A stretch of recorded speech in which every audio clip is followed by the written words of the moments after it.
Okay, let me see. Check my page. You know, they be playing funny business on these videos, man. Man, bro, you've been I try dropping some fire videos, bro. I've been to like, keep it man, boy, you've been on the road lately. I said, man, It's so brother, run. it's so much stuff to talk about, man. It's so much stuff to talk Oh about. man, the content been so fire, brother. I'm talking about the guest, man. What's the one brother, man? I forget his name. I think he in Washington D.C. or something.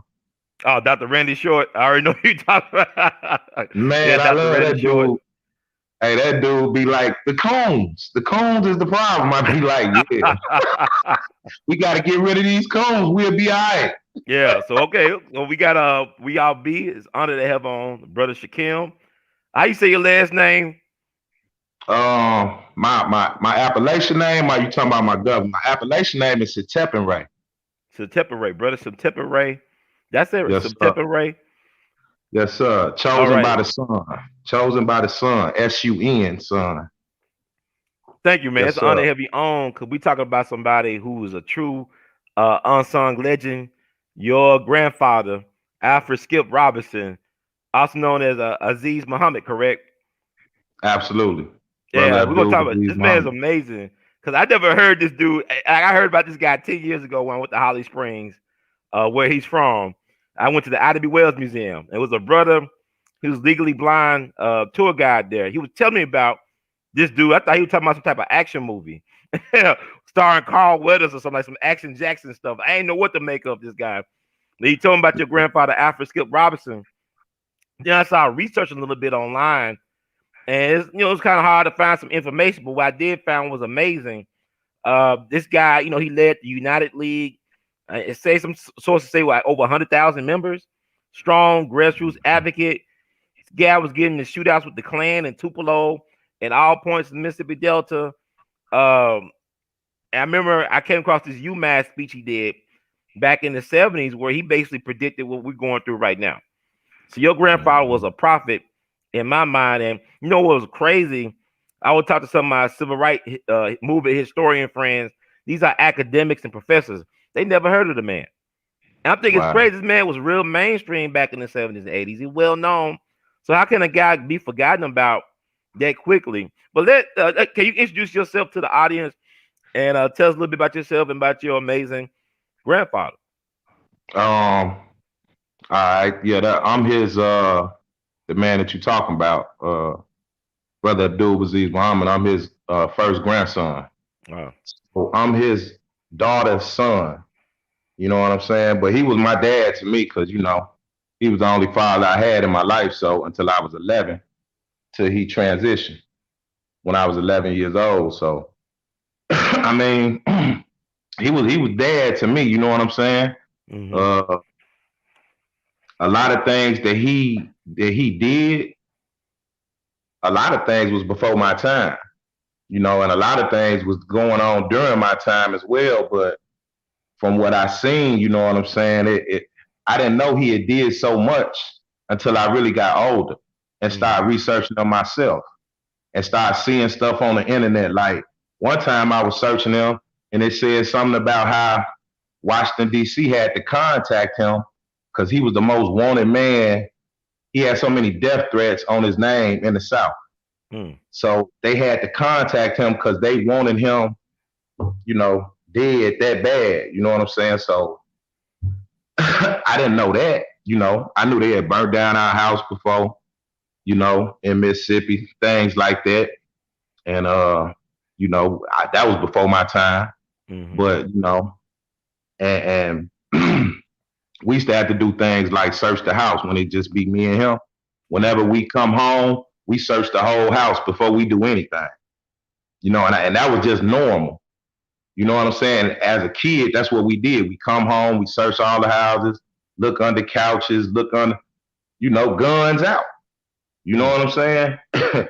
And then we search once the house secure, then we'll relax. But I didn't know it was really that serious. All right. I was a little kid. I ain't really know it was that serious. But then when I got old, I'm like, you know, I seen it. So we talking about Alfred Skip Robinson. also known as Brother Abdul Aziz Muhammad. Very amazing life. I would tell people, Black history is better than science fiction. Black history is better than a superhero movie. This is actually a real Avenger, a real Black Panther in a lot of ways, a real superhero. And I wanted to show this book. Y'all can get this book on Amazon. It's called Untitled. Skip the Last Freedom Rider. It was written by his brother James Jimmy Robinson. And it's a quick read, but it's a lot of information because this guy has been left out the history books. Like I said, I know a lot of college professors, they call themselves experts on the movement. They don't even know who this guy, they didn't know who this guy was. Right. Even though he won all these awards and stuff during his lifetime. I mean, he was one of Minister Farrakhan's most trusted ministers. I mean, he took over the mosque in Holly Springs and in Memphis, I think Mosque 55. And he had a large following in the Mississippi Delta and all across the state of Mississippi. Absolutely. Outside of Mississippi, too. Oh, definitely. You know, I seen things where he was in California. You know, he was on the East Coast. So, you know, he was making a lot of moves, you know, not just here in the South, you know. But he was wrecking stuff here in the South, you know what I'm saying? Like his whole thing, they would boycott, you know, white-owned businesses. Mm-hmm. So if somebody did something to, you know, a so-called Black person, like police do, lynch them or whatever they do, kill them for whatever reason, him and their organization would show up and they would just boycott all white-owned businesses, no matter where it was at. Wow. And what they was doing, they were successful in what they was doing. They was bankrupting a lot of white-owned businesses back then. Mm-hmm. So much so that they had to acknowledge his tactics was working.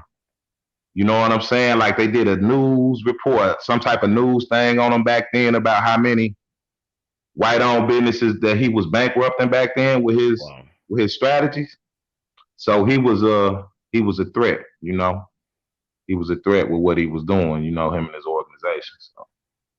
Yeah, because he really did bankrupt a lot of towns like Bahia.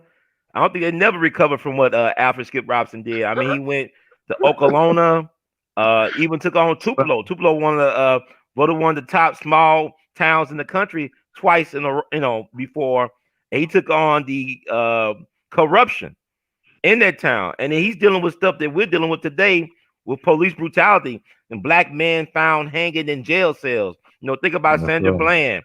You talking about, Breonna Taylor, all this stuff, Black men being killed by the police. This guy confronted it head on the front lines with, fearlessly, man. You know, he was definitely making segue down here in the South with what he was doing. But people know him, man. I done been some places, man, and you know, I'm from the South, but I grew up north. I've been up north places they done heard this man's name. So, you know, it's like a lot of people don't know him, but a lot of people do. You know what I'm saying? So it just be dependent. But like you say, the main people that's talking about civil rights and people, you know, freedom fighters and stuff, they haven't really heard of them. You know, they heard of Medgar Evers and right. You know, a few other brothers and stuff that's from the South. They'll say their names, but my grandfather's name, we definitely got to change that, you know. And we definitely are going to change that. I'm just trying to get the people to understand who this man was. He ran for sheriff one time by Marshall County. My understanding, for what I read, that the reason why he got into the movement, his main goal really was to kill the people that killed Emmett Till, from my understanding. Is that correct? Absolutely. He went undercover as a sharecropper and tried to get close to find out information about the folks who actually killed Emmett Till. Indeed, he had some type of epiphany. Mm-hmm. Right. Absolutely. He had said that he had basically got to this job where he knew the man that killed Emmett Till was gonna be working at it.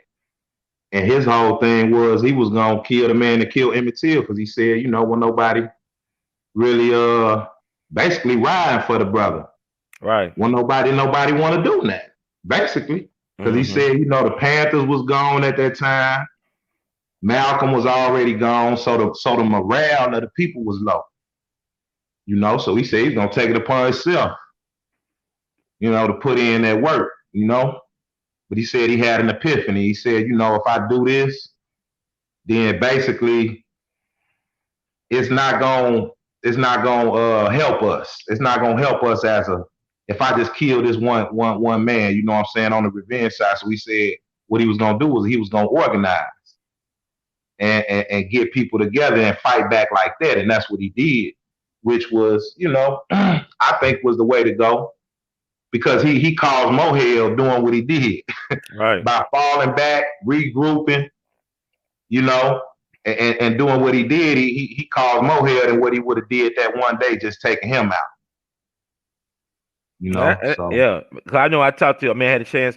Condolences once again for the loss of your beautiful mom, sister Donna Robinson. She passed away this crazy year. I mean, taking out the triple, quadruple ODs. I mean, the folks that normally could bear it all. It's hard. Sir. 2020 is a hard year, but I mean, she left a living legacy in you, and you come from a proud family, a beautiful family, a strong B1 family. So, like, what is it to grow up in the household with Brother Skill? I know you talk about how y'all was always on high alert, couldn't really rest. What was it like? What was like some of your fondest memories of your as you call father? Yes, sir. Well, man, it's a lot. We used to do a lot. We used to do a lot of traveling. Mm-hmm. So we always be, in different little parts of Mississippi traveling. He would be doing his meetings and stuff like that. I was little. My ears was tuned in, right? But I really didn't hear the plans and stuff that they was going on. There was other kids around. I used to be playing, but we was always somewhere politicking with some people. I do remember that. You know what I'm saying? So always moving around, and but at home, he was just, he regular loving. You know what I'm saying? He ain't hardcore or nothing. So he was a family man, loving man. Just regular. I remember before he transitioned, he had gave up meat altogether. Okay. So I know, every time I see him, because I grew up in Illinois. Mm-hmm. So I would always travel back and forth. So whenever I'm out of school, I'd be down south with him. So whenever I come back, he'd always be improving his diet. So he went from, giving up the beef. Then he went to giving up fish, where he was eating fish. Then he gave that up to just becoming a vegan back then. So I remember, like shortly before he transitioned, he gave up, fish and all that. He was just a straight vegan. So he was eating real clean. He was real healthy, things like that, man. I got a lot of stories, man. He used to tell me stuff. We used to watch UFOs, you know what I'm saying? That might sound crazy to a lot of people, but he used to know how to spot UFOs. You know what I'm saying? And it's a lot of UFO sightings in the South, man. So we used to do that, that's my little personal little thing with him. And he used to tell me that's us in them ships. You know what I'm saying? So he used to show me these ships, and he'll be like, watch it. So I'd be watching it, then he'll be like, it's going to take off. So I'd be watching it, every time it would take off. Like it'll be standing there blinking, and it'll take off. So I don't know what these brothers was giving, what kind of information they was giving him in the NOI back then, you know what I'm saying? But he knew what he was talking about. The mothership, huh? I mean, hey. but when I hear that UMass, I got that on We All BTV, his speech he did back in the 70s at UMass at Amherst. He was, I guess, receiving some type of honor, which is like, he got a lot of honors throughout the country, nationally recognized. He basically predicted what's going on now with us as a country, as in the world. I mean, he basically saw this new world order thing come into play. Oh, yeah. Affecting our food. Absolutely. He spoke on a lot of things too, like this one book that was called the White Citizens Council book. Mm-hmm. And this was one of them speeches I think that you had. But anyway, I researched this book. It's a real book. So this book that was called the White Citizens Council, it was kind of like how he explained it. It was like a white supremacist Bible back then. Like they lived by this book, what was in this book. So in this book, And this was like probably like the 50s, 60s, stuff like this, I think, when it first came out. So in this book, they was talking about how they was gonna let so-called black people basically have nightclubs all around America, churches, nightclubs, churches, and liquor stores is what they was gonna let black folks have in their communities all around America. In this book, they also talk about how that so-called black folks made up over 20% of the country. Yeah. Back then, but they was telling us that we made up less than that. So they was intentionally lying to us about the population of so-called black people over here in America. They didn't want us to know how many of us it was. This was the U.S. Census. Now they talking about this in this book called the White Citizens Council book. Mm-hmm. Yes, sir. So what else in that book, man? It was some interesting things in that book. But I thought that was the most interesting, how they lied to us back then. So if they was lying to us intentionally back then about how many of us it is, you already know that, you know, that's why I don't even use the word minority. I know we not minorities. You feel me? Mm-hmm. So yeah. So yeah, that White Citizens Council book, anybody, you can research that book. It'll pop right on up. And it's interesting book. So yeah, so somebody asked in the Donald Washington, what are some of the years he will be speaking of? Well, you know, Skip Robinson was active in the 70s and the 80s. He passed away December 14th, 1986, in a so-called car accident where he ran his car into the back of a semi on 78. Is that correct? Yes, sir. Yes, sir. But some people think it may have been some foul play. Or wait, what's your thoughts about that? Well, you know, man, when I was younger, I used to think that it was just an accident. Mm-hmm. You know, because I remember I used to have to wake daddy up, you know, because he, like I said, we used to always be on the road. He always be politics, so he used to always be tired. And first thing in the morning, we'd be out. So he used to doze, he used to fall asleep behind the wheel, and I used to have to wake him up like, Daddy, wake up, you know? So I thought that's what happened when they said with the how he transitioned or whatever. But then when I got older, I was hearing different stories. You know what I'm saying? Like I even heard one story like he got smashed behind a semi truck. Like I don't see how. I was thinking he went head on into a semi truck, but I heard he got hit from behind. So if he got hit from behind, then that definitely could be some foul play. Because it would be easy if somebody on walkie-talkies in a semi truck on old 78, a 2-lane highway, to plot on somebody that they know gonna be on that highway. You know what I'm saying? And he was in his 50s, right? Early 50s? Yes, sir. I can't remember his exact age. I believe it was like his It early was 50s. definitely 50. Yeah, it was definitely early 50s. He was still young. Yeah, he was still young. He had a lot more living to do, I think. And what's interesting is that, you know, he was a minister of the Nation of Islam at the time. He was Minister Abdul Aziz Muhammad, right? Absolutely. And he was very popular. He had a large following in the Mississippi Delta and Memphis. He did with Mosque 55 and also the mosque down in Holly Springs. Did he found that mosque? Was he the one that helped found that mosque in Holly Springs?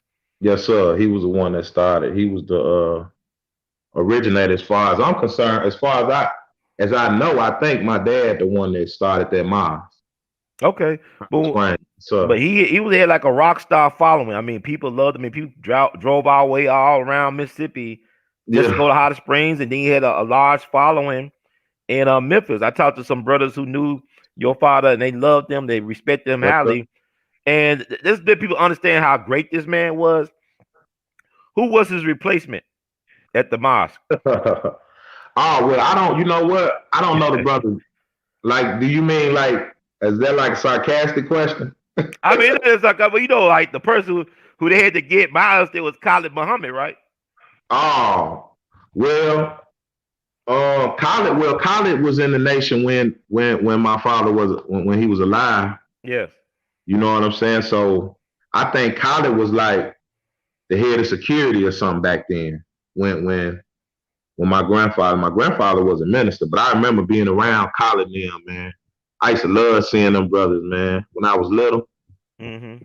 love seeing that old shiny bald head brother.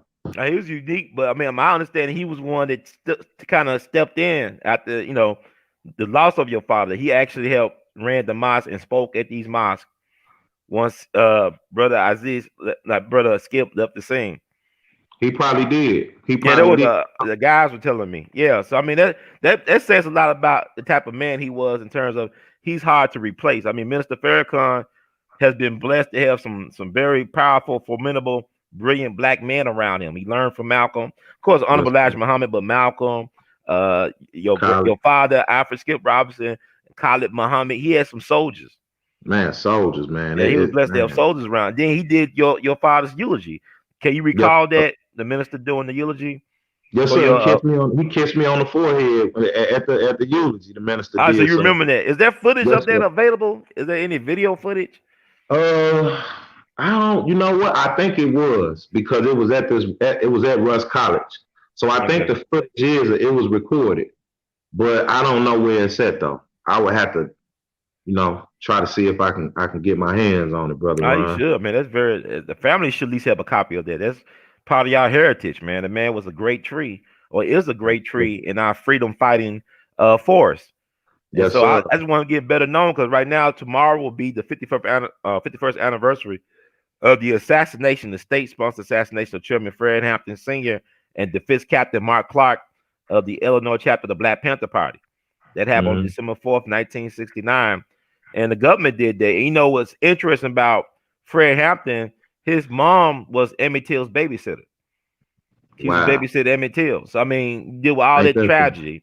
And Emmett Till was killed at 14, and Fred Hampton, the government started really spying and focusing on Fred Hampton, who's like 14 or 15 years old, and then he's 21, they kill him while he's sleeping in his bed. Wow. So And that's that who was we are. yes, sir. Yeah, but your grandfather should be a household name among our people. He also was like a contractor, a carpenter, correct? Or Yes, contractor. sir. He was a brick mason, so he built houses from the ground up. So like in the town where we from, Holly Springs, like a lot of the houses out there he done built, they still standing up. So that's another monument to his greatness. You know what? Holly Springs is an interesting place because, like, I went to the Ida B. Wells Museum a couple of days ago, and Hmm. the museum is housed in the slave masters, her former slave master's home mansion, and her Right. father built that home back in 1858. He was a master carpenter, a master builder, and that home is Hmm. still strong, standing up firm. And that's who we are as people. I know I meet women who talk about their fathers could even use measuring tools. They knew how to build the house right, built the home to last. That's who Hmm. our people are. We are the master builders of Yes, sir. humanity. But a Yes, lot of times sir. we don't build nothing for ourselves, which is sad. No, sir. But we house the whole of humanity with our skills. So, Alfred Skip Robinson, even the state of Mississippi, black people are interested, man. It's very brilliant people come out of the state of Mississippi. It is. Mississippi always gets shitted on. People think Yes, about sir. Mississippi being backwoods, but there's a lot of brilliant, Yes. innovative people from Mississippi, It's black it's a and white. rich. It's yes, sir. It's a like I don't. I think Mississippi is a beautiful place and It got is. rich culture and got a Mhm. rich culture to it. It But does. like a lot of people like don't got pride in Mississippi for some reason. You know what I'm saying? But to me, I know a lot of beautiful souls come out of there. You know, Hmm. especially a lot of people done things for their people. That's Like true. say Ida B. Well, she was a beast. Yes. Yes, sir. So come out a little bit of old Holly Springs, Mississippi. So you know what I'm saying. So and we still talking about them people today, and they not even here with us physically. So they did great things. But yeah, Mississippi as a whole, the South period, it's a lot of me.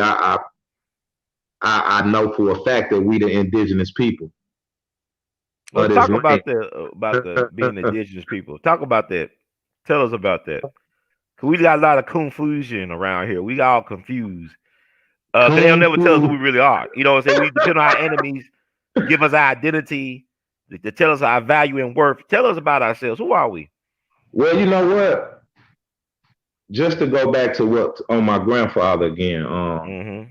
What he was doing even though I don't know if how much knowledge he had about we was indigenous, but they was fighting for all our land that had been took. You know, a lot of land got took from the people that was here. That's right. About acres and acres, like so many acres of land, and him and his organization was fighting for that. So pretty much that's what most people like myself who say we indigenous, we realize that. We realize that the land is ours because the oldest people of the land, the oldest people is entitled to the land first. We the original people. You know what I'm saying? So we the original people of this land, so the land is ours. So if we're not talking about the land and who it belongs to, then we steady getting like what is this for? Like what are we fighting for if we're not fighting for the land? Because without land, we can't do anything. We can't build, we can't have nothing, we can't pass nothing down. We can't prosper without land. And by us thinking that we not from here or we got brought here on a slave ship and we not indigenous to here, then the land is up for grabs. So that's like the main reason why a lot of brothers, a lot of brothers and sisters that, say we indigenous, we understand that, so but yeah, brother, we been here way before Europeans got here. We was the ones that was here. The Native Americans who they say that was here, they not even the original people to this land. They foreigners too. They come from other places too. And basically the government used them to rob us out of our land, out of our heritage to our land. And then they came with the $5 Indians and all of that, where basically white folks can write themselves down as being an Indian, and they can get their little benefits from the government or whatever they got. But yeah, they did a lot. They did a lot to keep us away from who we are. You know what I'm saying? So yeah, we indigenous, brother Brian. We was already here, man. We've been here for thousands of years, you know. So that's what I stand on, man. I don't identify with being African American, black, any of them statuses is what I call it, is what they are, statuses. They don't have anything to do with your skin color. When we say that, we thinking skin color when we say black, because all of the programming, Black Panthers, we black and proud, all that. But actually in law, it has nothing to do with skin color. It's all got something to do with status. And your status, and black being the lowest status you can have in America. So that's why they changed our status of what we was. First we was Negro, or we was colored, then we was Negro, Afro-American. So why would y'all keep changing who we are? If we came from Africa, just why y'all ain't just leave it at that? Why y'all kept calling us different things over the years, all the way till you got it to now? What old Messy Jesse did, it got us as being African Americans, which how can you be from two continents? It don't even make sense. So yeah, me myself, it's too much evidence showing that who we are. We the original people of this land. So that's what me and my soul and my spirit, led me to, Okay, it's worth to think about. My thing is, like, we got to heighten the contradictions because we've been. Brother. Go ahead, sorry, brother Skin was up. There go. Everything good? But I know I see you just had a brother. I see you just had a brother on here, man. I don't know his name. Oh yeah, cool it, Light brother, cool skinned it. brother. And he was talking about being indigenous too. Yeah, I don't brother. know. He might have been from California or something. Now he from Austin, Texas, but he lives in DMV, DC area. Can you hear Brother me? Kolick. Yeah, I can hear you. Can you hear me? Can you hear me, Ron? Yeah, I can hear you. Can you hear me? Hey, can you hear me, brother Shakim? I must. It must have been a pause. It must have been a pause. Yeah, but you can hear me now. Can you hear me? Yeah, yes, sir. Yeah. Can you hear me? I can Yeah, hear you. I can hear you. Now I can't hear you. Oh wow, this is interesting. Let's see some. Hello. We have some tech difficulties right now. Brother Shakim, can you come in and out? I guess you gotta can you come back in? Or let me see. Oh, okay. Yeah, I can hear you. It All right, must be a good. long. Yeah. It, yeah, it must be a long pause because when I ask you something, yeah, I can hear you. But Okay, whenever I say, whenever yeah, I it's not. say something, there must be a long pause because you responding like after I say it. They doing some trickery and sorcery on these YouTube streets, man. I just it's always interesting. You talk about Yeah, certain subjects and stuff, the I hear you. algorithms and I hear stuff. you, but I think it's just a long pause, brother. Okay. Can you hear me? Yeah, I can hear you, but it keep on going in and out. Let me see. Yeah, can you hear me Can you now? hear me? I don't think the people can hear Yeah, you. yeah, I'm All here. right, let me I'm see. here, brother. I don't know. I don't know if that's my phone pausing or whatever.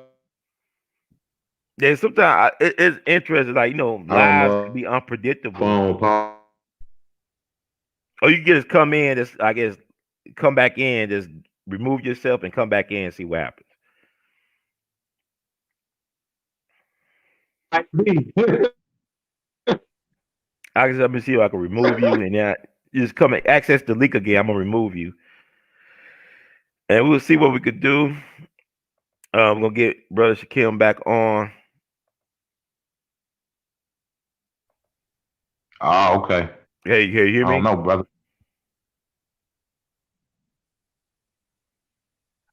Hmm. Hello. Let me see if I can do that. It's an interesting adventure right now. Let me see.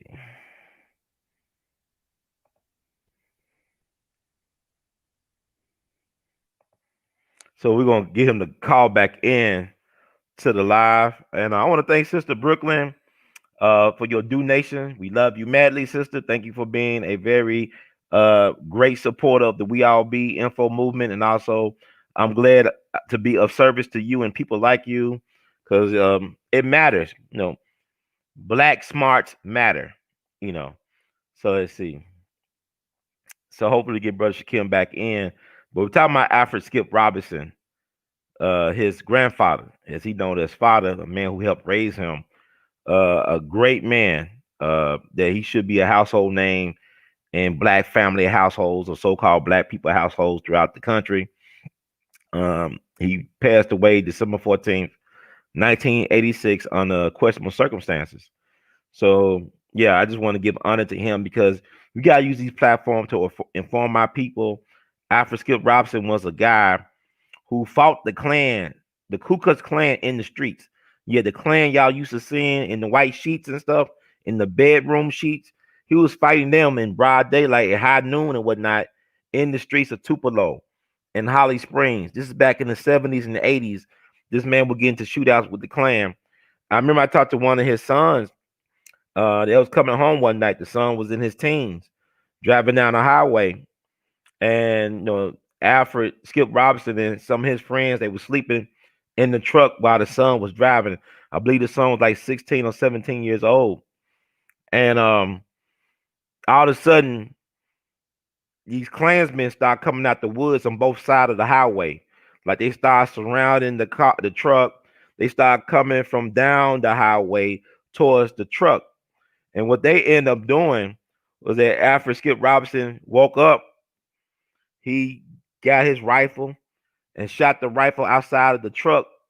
And the clans just dispersed, like they just rolled back into the woods. Like it was like Moses parting the Red Sea. They just moved back away from the truck and they was allowed to leave and go on their way back home. So this is after Skip Robinson. And I would talk to people in the movement and they said they never heard of the brother. I mean, people that was on the ground floor, front lines. I talked to academics whose expertise was the civil rights movement, the Black Power movements, and they act like they never heard this man, with one exception, Professor Akinele Umoja, who wrote the book "We Will Shoot Back," who talked about Black resistance in the Mississippi Freedom Movement. You know, we got this thing about the civil rights movement being nonviolent. How is it nonviolent when the people participating in it are dying a violent death? Just because you won't fight back does not mean they won't kill you. So after Skip Robinson chose to fight back, after Skip Robinson got into the movement because he wanted to kill the folks who killed Emmett Till. And then, like Paul or Saul on the road to Damascus, he had an epiphany, I guess. He wanted to free his people. He just didn't want to get revenge. He wanted liberation. He just did not want revenge. He wanted liberation. Trying to see, get Brother Shakim.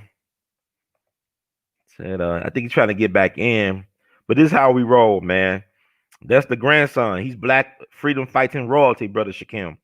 And I want to encourage the brother to amplify his voice in this new Black media movement, because we need people like him who are grassroots oriented, like his grandfather was, to fight this fight for our people. Like I said, if we could talk to Minister Farrakhan and ask him about Abdul Aziz Muhammad, also known as Afro Skip Robinson, he probably have some great things to say about the man, because he was his eulogist. He spoke at the homegoing of brother Abdul Aziz Muhammad, also known as Afro Skip Robinson.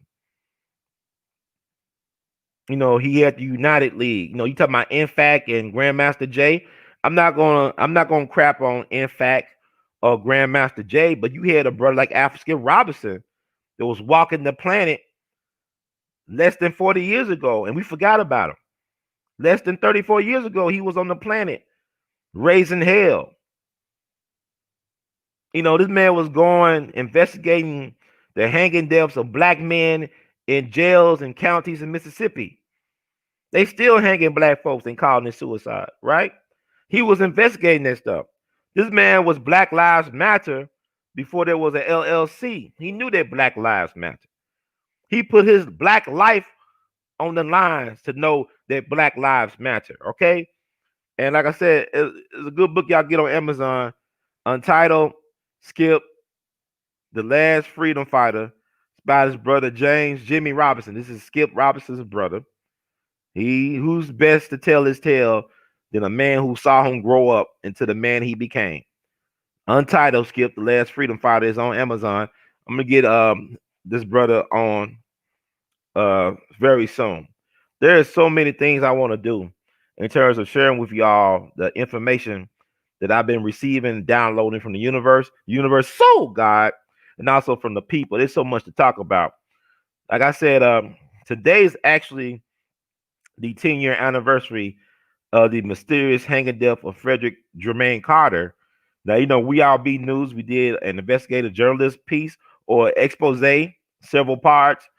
I posted in the community tab on We All Be TV about the 10-year anniversary of the mysterious death of Frederick Jermaine Carter, who was found hanging from a tree in Greenwood, Mississippi, in an affluent or well-to-do white neighborhood near the Tallahatchie River, the same Tallahatchie River they pulled the body of Emmett Lewis Till out of. This happened on December the 3rd, 2010. That's a Friday. Now, the coroner down there said that he he was dead probably for 24 to 48 hours, but there was no body hanging from a tree that morning near a dog kennel on a nature path, nature walkway. So, but afternoon, they found his body dangling from the tree. They want to claim that he committed suicide, but he didn't even live in that county or that town. Why would he come on a painting gig? He was on a painting job with his stepfather. I believe his stepfather named Llewell Evans or Lua Evans, I think. I don't know, but it's in my report. But he disappeared. And then 2 days later, they found him hanging from a tree. And this thing was weird because I went out to the crime scene on Good Friday 2011 with the SCLC. We had State Representative Willie Perkins and State Senator David Jordan with us. Dr. Howard Creasy, who was the national head of the Southern Christian Leadership Conference, was there. They had a press conference with Frederick Jermaine Carter's mom and stepfather and the lawyer for the family, Valerie Hicks Powell, or Poe, I believe, and also Brother Wendell Lee, a grassroots activist from Memphis, his organization he represented. We went to the crime scene where they had the body of Frederick Jermaine Carter hanging from that tree. You look at the final call from December 2010. On the front page is the picture of Frederick Jermaine Carter hanging from the tree, 26 years young, hanging from a tree with a white man kneeling down, gathering evidence. But it was weird. They claimed that he got on top of a table and tied the rope across the tree branch, and somehow, he jumped off the table and hanged himself. Why is it that the table's out there in April 2011? This happened in December 2010. Why is the evidence? Why it's not in the crime lab? Why is the evidence still around, laying around the table, whatever? It's still out there, or was out there, and it was weird. I tell you, it was like by a dog kennel. We had police, state trooper, whatever, escorts. We had dignitaries. I said the head of the SCLC, Dr. Howard Creasy, Representative Willie Perkins, the state rep, State Senator David Jordan, the family of the victim, his mom, his stepfather, their lawyer. I was out there representing alternative black media along with my friend, Sister Sheena Clark. We took pictures, film. And it's a dog kennel back there. And even in the middle of the day, it was spooky to be back there. Like the vibes were really off. Like you didn't want to be back there as a black person. Like I said, this happened in an affluent neighborhood in Greenwood. This is the same Greenwood where Stokely Carmichael did his Black Power speech back in the 60s. That's the same Greenwood where Robert Johnson was poisoned to death, allegedly by a club owner, the Three Forks Club in Greenwood. This is the king of the Delta Blues, Robert Johnson. So I said Mississippi is a magical, mystical, mysterious place. It's also a sinister place. So even in the middle of the day, you had weird vibes being back there as a black person. We had armed guards and everything. So that's our Brother Shakim. I'm going to let you back in. Come on back in, Brother Shakim. It was a dog kennel back there. It was a white dude, like a creepy white guy, watching us. He was in a pickup truck.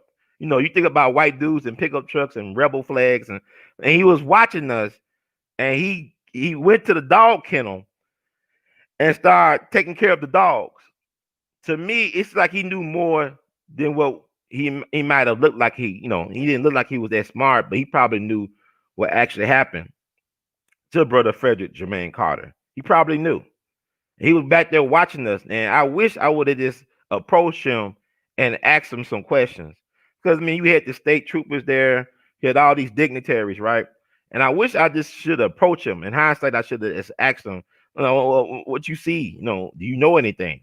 Because he's the caretaker of the dog kennel that was back there when Frederick Jermaine Carter was found hanging from that tree back on December 3rd, 2010, right? So, that case could have been solved. There's a lot of obstruction stuff going on. It's like a sabotage job. And I talk about it in my several part expose on We All Be News. I provide y'all the link on my We All Be TV community channel. Cause I commemorated the 10-year anniversary. I can't believe it's been 10 years. And Minister Farrakhan, the Nation of Islam, helped out with the homegoing services. And they also paid for the second autopsy. And we don't really know what the second autopsy say. And that's been 10 years ago. And I know it was I that talked to the state medical examiner at the time. I call him the examiner, but I meant examiner. I'm making up words. But Dr. A.L.L Shaker, world-renowned forensic scientist, at that time he was the state of Mississippi's medical examiner. And even in his autopsy results from the state, he didn't call it a suicide. He said it was a hanging pending further investigation, and they ran him out the state. They ran Dr. A.L Shaker out the state for being honest. So yeah, the Nation of Islam, Mr. Farrakhan, they paid for the second autopsy. There's a doctor, I believe a Nigerian doctor up in Nebraska that did the second autopsy. But to this day, 10 years later, we don't know what that second autopsy said in terms of the public. And you know how we moved from the case. It's so much stuff happened since that time.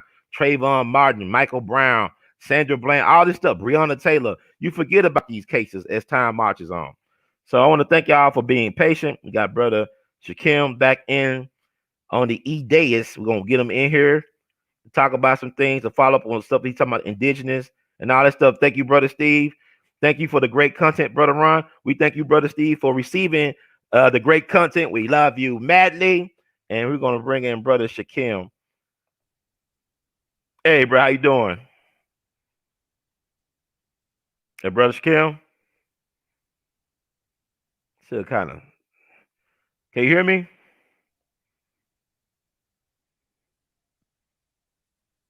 Can't hear you.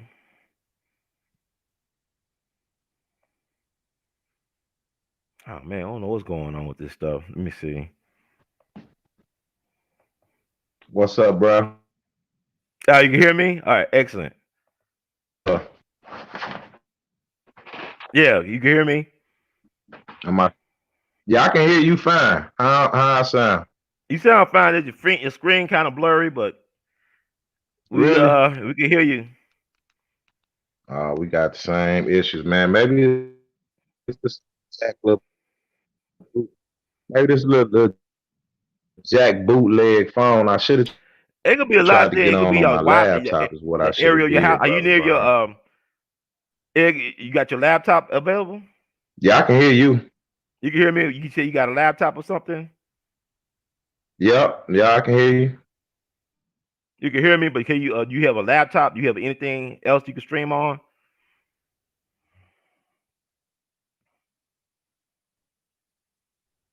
Hello? Oh, okay. I think we get Oh, a okay. backlag. I think you hear me All later. right. Yeah, man. I don't know where we left off at, but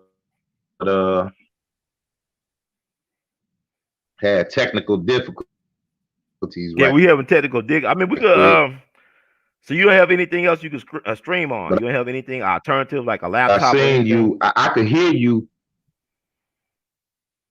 Yeah, I think we're missing each other. I think we like it's been a strange week, but Yeah, I do. okay, you want to try that?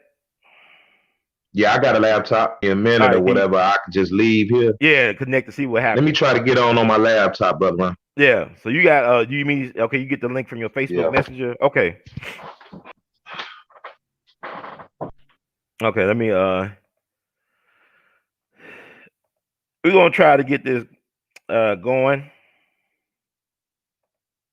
Thank you, Liberate My People. Brother Ron is waking the community up. We are exceptional people. Yes, we are.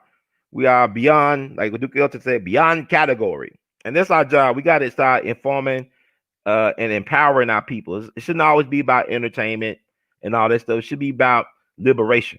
You should value liberation more. We should value liberation more than we do entertainment or distractions or bread and circuses. Um, this is very important. Like I said, tomorrow is the 51st anniversary of the assassination, the state-sponsored assassination of Chairman Fred Hampton Sr.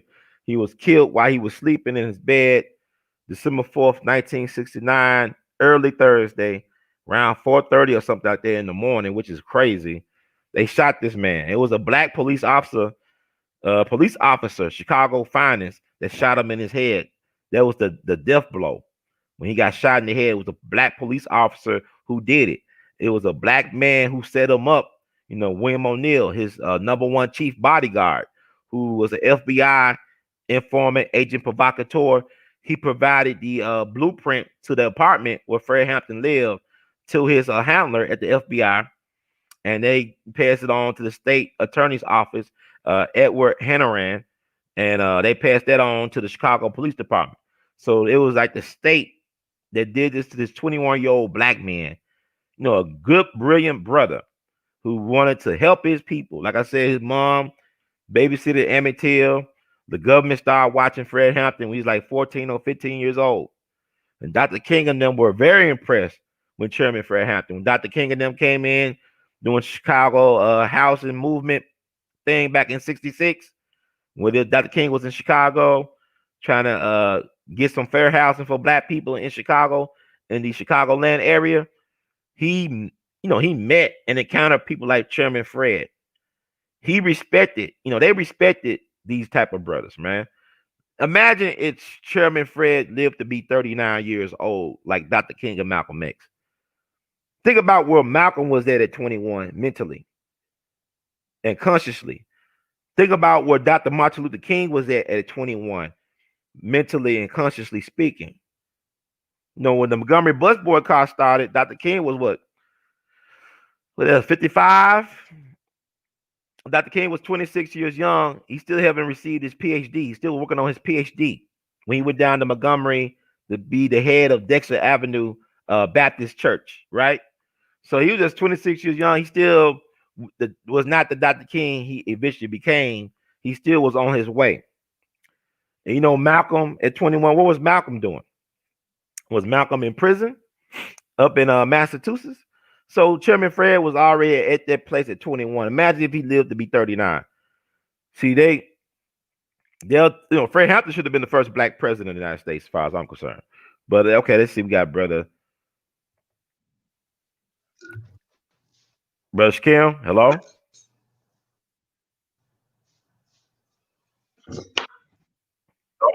Yes, sir. Brother Kim. Oh, okay. It sounds better. I'm back, bro. All right. Can you hear me? That sound better. Yeah, it's going kind of like what? But yeah. Can you hear me? Is that better? Or am I Yeah. still? Is it still a bad connection? No, it's like it's better than the Yeah, I can last hear you. connection. All right, cool. Let's go. We were talking about the indigenous stuff, so you fill us more Okay. in on that stuff.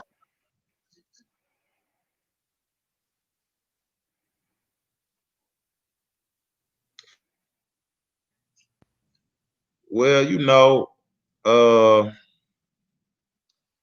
man, I done a lot of research. You know what I'm saying? So as far as like placing us where we at as being indigenous, you know what I'm saying? So uh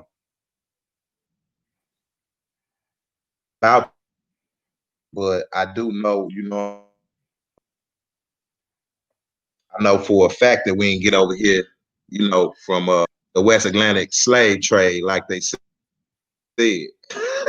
We've been over here, brother Ron. You know what I'm saying? And that's like the basics. That's why they push us being black. Like everything that we see, they always telling us we black people, we black. You know what I'm saying? Black lives matter. They don't never want us to come to the realization that we the original people. Status. That's a whole nother world when when you identifying with that. When you identifying with somebody that's black, you pretty much you stateless. You don't even have a country to identify with. You know, the brothers over there in Africa, they don't identify with that. They identify being Nigerian, you know what I'm saying? They from. They identify with that, with it. It's people when we say we black and African Americans, that's basically saying we don't know who.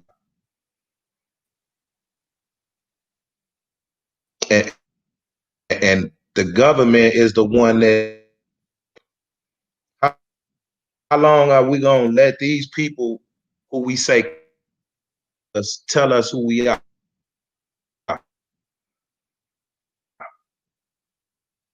I guess like Hitler say, you tell All right, bro, Kim, you You breaking up? repeat a lie enough times, it Bro, eventually Kim, becomes the truth. okay. So they done told us that we was colored and black, and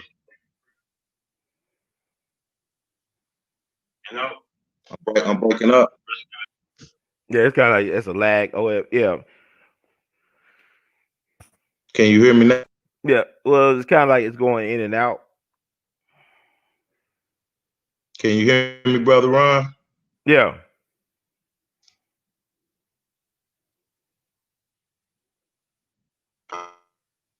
Yeah, brother Ron. Something because I'm on a laptop now. I mean, stuff happens. Like it could be. I mean, it's kind of technology. You know, you all gonna have some type of weird stuff going on, and you doing a live Phone, show huh? and stuff like that. It happens.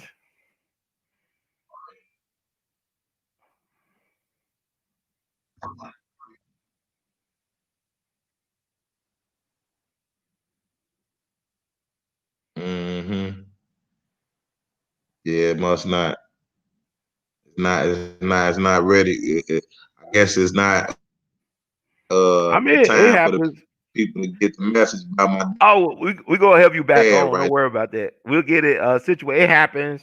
But I want to just make sure I pay homage to your father, as you say, brother Alfred Skip Robinson. He deserves Yeah, I don't so even much more know recognition. which way to go if the people not hearing me and I'm dragging. I mean, it happened. We could set up another time to talk. But I do want to say this: it was a one academic who recognized your father, who's a professor now, Professor Akinele Umoja, who wrote the book "We Will Shoot Back." Yes, sir. He spoke very highly of your Yeah, grandfather, man. and he actually invited him to Los Angeles. He brought him out to L.A. to connect with the people. So I actually got that interview where he talks about that on We All BTV, along with the speech that your grandfather made at UMass back in the day that predicted what we're going through right now, as well as some other people who knew him well. They spoke on him as well. People that work with your with Alfred Skip Robinson, brother Abdul Aziz Muhammad. And so I just want our people to know about him and do their research and add to what we gotta start telling our stories. Like you said, we gotta start claiming our identities and start knowing who we are from the rooter to the tutor. That's on us, because they have been doing a great job of screwing us over mentally about who we are and where we come from. So, and my thing is, we got to heighten the contradictions,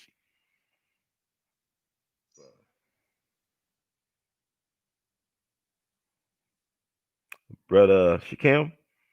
Facts. Okay, so I guess we gave the people a little bit. We gave some homework. Like I said, y'all interest learn more about this brother. Get the book Untitled Skip, the Last Freedom Fighter, written by his brother James Robinson.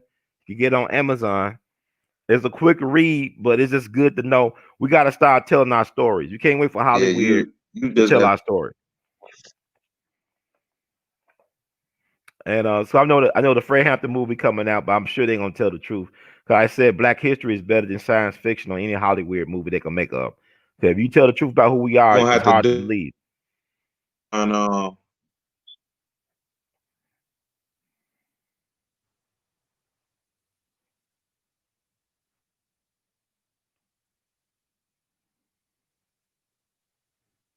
I'm just reading some of the comments. People out they feeling you, brother Shakim, in the comment section. absolutely.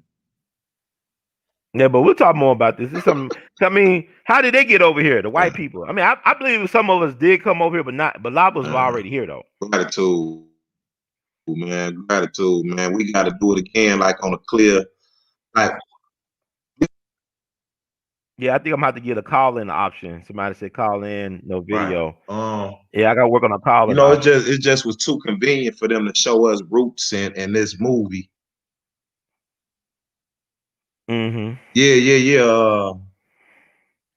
We're gonna have to do it like maybe we can do it in person, brother I think Ron. we're You know gonna have what to I'm get this saying? You message can out. come We can by do and we that. can You do it in in Memphis? person You still in Memphis? and get Bro, Kim, you in Memphis right now? Hello? yeah, you know. I'm in the same spot. All right, well, we'll make that happen I'm in the then. same spot. We'll practice social Yeah, distancing. can you hear me? We'll do it then, because this is too important. We'll make it happen. Yeah, you get it? Yeah, I'm telling you. Yeah, but thank you, Yes, man, sir. for coming on, man. I Yes, sir. appreciate you, and we'll We shut it down for now. But we put definitely, this man, out. because We're putting out I wanna breadcrumbs out chop it here. up with you. I want to chop it up with you a lot about a lot of stuff, man. So Well, welcome to the brotherhood, man. Welcome to the brotherhood. A lot of those brothers need to be heard. I think the sisters. A lot of times we blame the women, but it's really on us to get our stuff together. We gotta just yes, start, sir. speaking this stuff to I existence. appreciate you, man. Appreciate you too, Gratitude, man. brother. I Yes, sir. appreciate you. Appreciate you. So I guess we'll wrap it up. Thank y'all for being patient and for listening. I hope we gave Yeah, we y'all gotta enough. stop playing. We gotta stop playing the blame game. We can't keep blaming each other. The women and the Yeah. men can't keep blaming each other. We gotta cut that out. Yeah, we're gonna have to get it. We're gonna get back. We gotta get on what they say on code. I agree with you. Definitely. Yeah, but we gotta, start investing in our own platforms. Cause look at that, there's a social media platform called Parler. Parler. I think the conservative, alternative, whatever. I ain't mad at them. Don't hate the player, hate the game. We as black people need to develop our own black media social network and stop being so dependent on the big tech plantation. Because if we on their plantation, they're gonna dictate the terms of our existence and our narrative. So let's work on that, family, Thank and we'll wrap it up. But thank you all for tuning in. Thank you, Brother Shakim. We're gonna definitely do this again and put more of the information out there to counter the narrative and also to heighten the contradictions. So let me read this disclaimer before we check out. Disclaimer: the views expressed by hosts and guests on the We All Be TV platform are not the official views, opinions, beliefs, or perspectives of We All Be News or the We All Be Group Incorporated.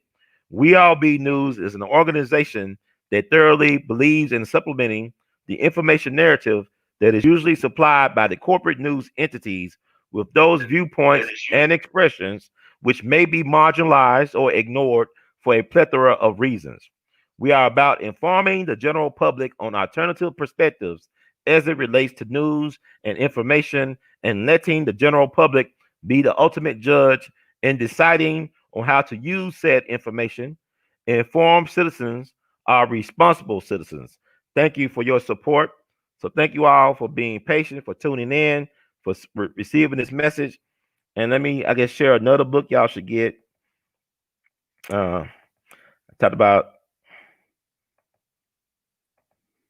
y'all need to get this book. We Will Shoot Back by Dr. or Professor Akinele Umoja, who was a friend and supporter of the late great freedom fighter Alfred Skip Robinson.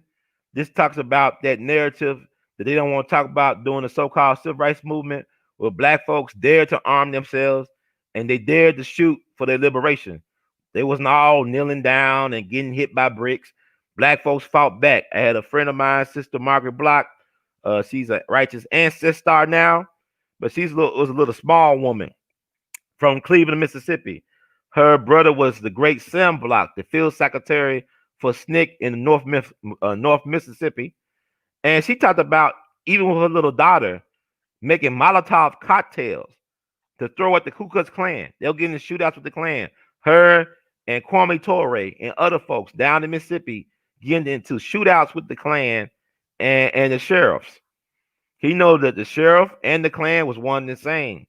FBI did the report talking about these race soldiers, white nationalist groups, and white supremacists are infiltrating law enforcement. Hell, they always been a part of law enforcement. Slave catchers, they were the police back in the day, right? So get that book, We Will Shoot Back. That's a great book to have in your collection to counter the narrative. And I think he talked about Alfred Skip Robinson too as well in that book. I'm not mistaken. all the So thank time. you all, Brother Shakim, everybody for tuning in. The words great through Kelton. They was Also, right. y'all can support, subscribe. Let the words from Brother Heard and our guests. Subscribe to We All BTV. You can also cash out your support. Vimo, PayPal, Google Pay. You can buy artivist art. You can wear it, and that's it. So I'll see y'all next time. We have Brother Shakim in the house. We're gonna do this right. We're gonna counter the narrative. We're gonna heighten the contradictions. And Brother Shakim, we love you madly. You keep on producing and pushing. Man, peace and love. Peace and Peace love. and love. Appreciate you. Gratitude, brother. Appreciate you, man. Right. Hey, I think now I came closer to my router. That might have been a problem. So next time I'm gonna be by my router. So Okay, now it's we now. got to work out troubleshoot. All right, But appreciate it.